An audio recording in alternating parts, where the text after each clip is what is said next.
The Conus. The sign is the mile marker. In your entire lives, I bet you've never been so grateful for the enshrined Roman law. We know this has been an honor for all of you. Stop here!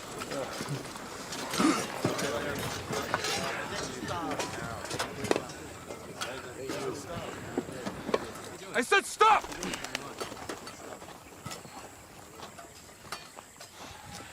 The destination is that outpost a mile ahead, yes?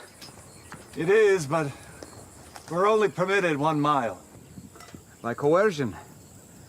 There's no law against citizens assisting you the rest of the way of their own volition. Come, my friends. But If anyone says anything, say that we offered.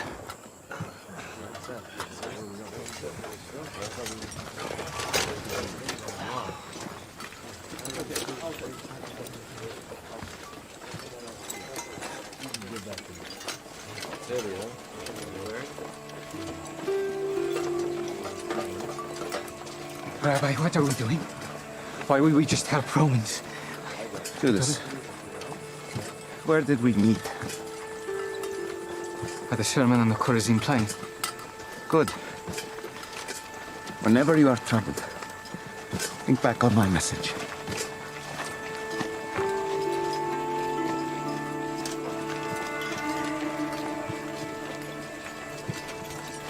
Maybe, let us take back the helmets. So there's no confusion at the outpost. If you like.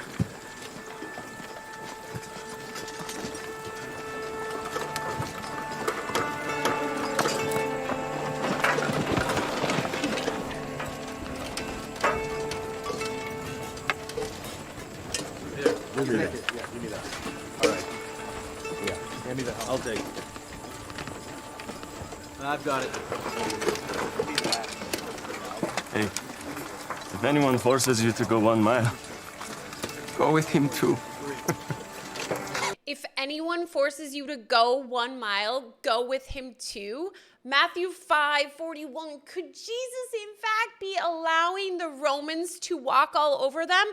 Or is it that the standards we carry here are completely backwards and insane? That is exactly what we are going to unpack in today's episode of Through the Lens. So strap yourselves in. Today's trip is season 4, episode 5 of my favorite, The Chosen. Oh, so beautiful. First of all of Matthew 5:38 to 5:48 really encompasses this entire message. It just says it a multitude of ways so that you can understand that, like, this is an unwavering message, period. And so we kind of have to understand first, like, why did Jesus come here? Well, Jesus came to show us that the premise on which this world exists are faulty. They are completely backwards. They do not reflect a world with God in it, but instead a world absent of God. And many of you immediately are going to post a comment below and be like, I'm absolutely crazy, but please hear me out. If this world was a world that depicted God within it, then we would not see separation. We would not see good or bad, worthy or unworthy, but instead complete oneness. That is Christ's vision. And that is exactly what Jesus is depicting to us in this moment, to his disciples and to the Romans, is that I don't see you any different than anyone else. And I especially am not going to meet your attack with attack. What do you mean by attack, Ashley? Well, it's the fact that, first of all, that there is a Roman law that you must carry people's things. That is out of anger, fear, separation, frustration, all of the labels that go into attack.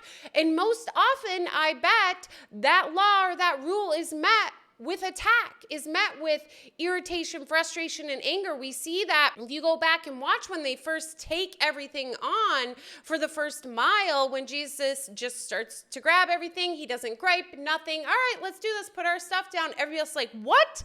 Like, we're going to really do this. We're really going to carry the Roman stuff.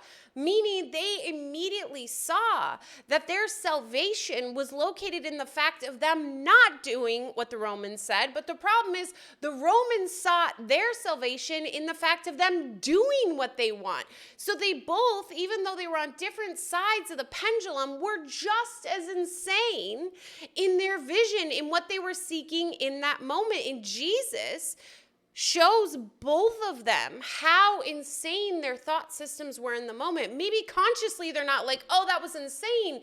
But we see, especially in the Romans, I mean, also in Jesus's followers and disciples, but in the Romans, after Jesus, like, okay, we'll go to where you want to go. We'll go to the second mile, and we are going to do it of our own volition. And you can tell people that, and it's not you demanding us to do anything, but we are choosing to do so. So it immediately removed the weight of them seeking salvation, because they wanted to seek salvation through control of you.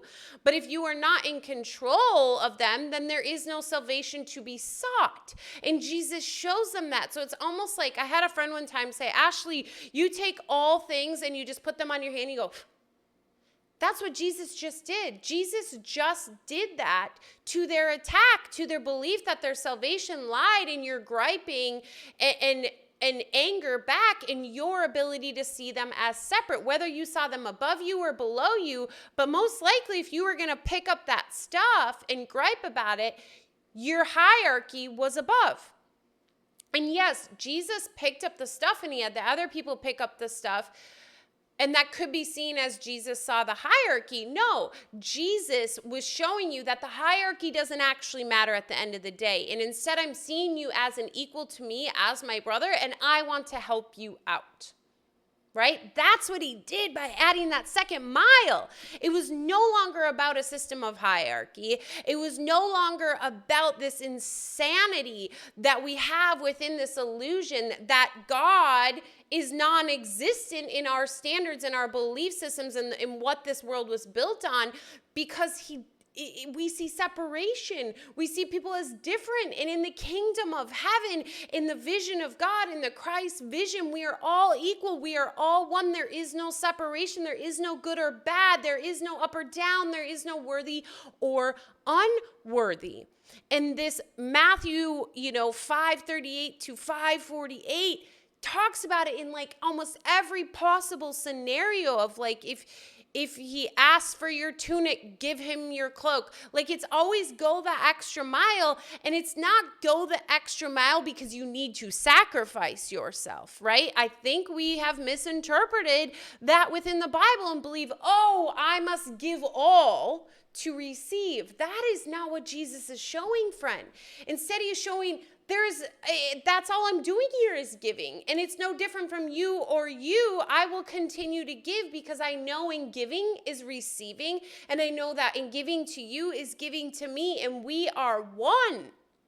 Right? I'm not sacrificing anything. And we see that from Jesus's behaviors and the weight he placed on. He doesn't gripe or nothing because he knows it is not a sacrifice, that there is truly nothing to be sacrificed. So this view that we see in this depiction in The Chosen essentially transcends the duality of good or bad, nice or evil, up or down, and it literally sees through the eyes of the Christ vision.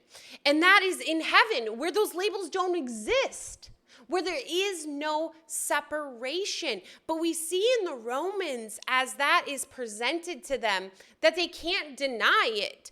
And they try as much as possible, but you start to see the love come out of them. Because in that moment, what Jesus did, right, by not seeing separate, is he met their cry for love, which is coming from a place of separation, hierarchy, all things ego, right, which is where the Romans were coming from by demanding them to carry their things.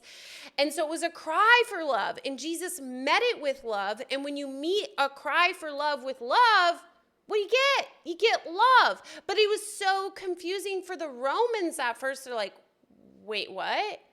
But then we see them begin to enter into this place of love. They're very cautious of how they do it. But they're like, how about we take the helmets, and they make an excuse, right? So that there's no confusion at the outpost. And then we see Matthew struggle with the bags, and the guy grabs them and starts to carry them himself. And what we see is the unification of one. They are also allowing the labels and the separation and the sacrifice to dissipate within their own vision in that moment. They are experiencing Christ's vision as well together. So beautiful. But I think, friend, we so often, again, believe that if we do it to this person but not to this person, then it's okay because at least we did it at once. But how you do one thing is how you do all things. And if you see even one person in this entire world out of what are we up to? 8 billion now, as your enemy, then you might as well see them all as your enemy. Because we are all one. So if you hate one person, this is one thing I learned early on, and has really helped me to just like shift my vision. And by no means am I perfect, but to look at someone and with the anger, I see them as Jesus. And I'm like, if I hate them, if I exclude them, I am excluding Jesus, because we are all one, meaning we are all one with Jesus. Jesus was just a body that supposedly appeared over 2,000 years ago, and I'm just supposedly projected into a body of Ashley over 2,000 years later. But reality, what is being projected or what is the projection coming from is one, and that is the mind.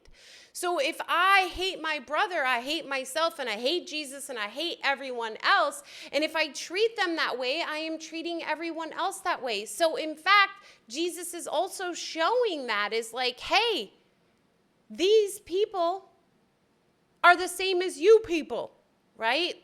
These Romans are the same as his disciples. They are no different when it comes to the level of content, which is the mind, which is coming from heaven, which is, coming from God. Yeah, at the level of form, we look different, and we've made all these whacked out rules that are insane and backwards. And that's exactly why at the beginning of the video, I said that the premise that this world is created upon is a premise where God does not exist.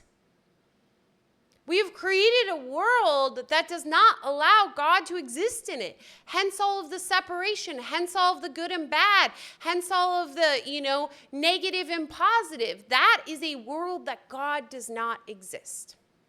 So what do I encourage you from this place? Because this is one of those mind-blowing things where you're like, wow, or you're really pissed off. And I honor that if you're really pissed off right now, because there's probably a lot of things you've always believed that may be getting shook, and that's good because it will help you to understand better your own beliefs. But ultimately, it's a reminder that in any given moment, when someone requests something of you, if it is not going to harm you or harm them, meet them with love. Right? Because especially if they're coming from this place of attack, they're actually a cry for love. So meet them with the love they are crying for, just like you would want someone to meet you with love in a moment of crying for love, right? They are a child of God, just like you are the child of God. It is just a separate projection.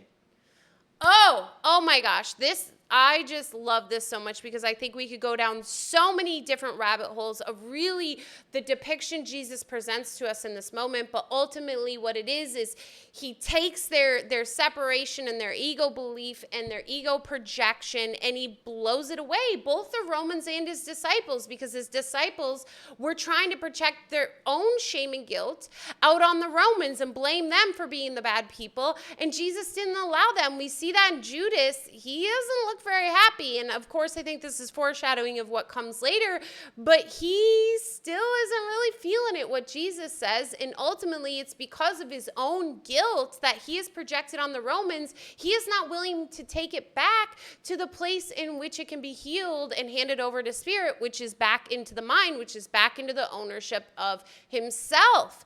But Jesus isn't going to allow that. So he continues to show everyone, like, you can attempt to project it out, but it is not helpful. You continue the separation. So we have to bring it back to where something can be done with it, and that is back in the mind. So I invite you, friend, where are you continuing to allow separation to show up in your life? And what is that narrative that you are projecting out? What is the shame and guilt you are projecting out on to that projected person that you are not willing to bring back in the mind and look at yourself and shift your perspective? Remember, it is not about changing the world. It is about changing our perception of the world. That's the key here, friends. If you try it, you'll try to change that world like crazy, and you will always end up frustrated. Hence manifesting, hence, all these different The Secret. It doesn't always work for everyone, and it's not consistent, because we're not here to seek to change the world. We are here to seek to change our perception of the world, which includes the perception of your brother. Oh, thank you so much for tuning in to Season 4, Episode 5 of The Chosen. Comment below, how did this help you to have a different perspective on this story from the Bible that really is about forgiveness at the level of the mind and fully releasing these messed up, insane premises that we have created this world on? As always, make sure to like, subscribe, turn on notifications for the latest videos, and so much love, my friend. As always, remember you are worth it. Bye-bye.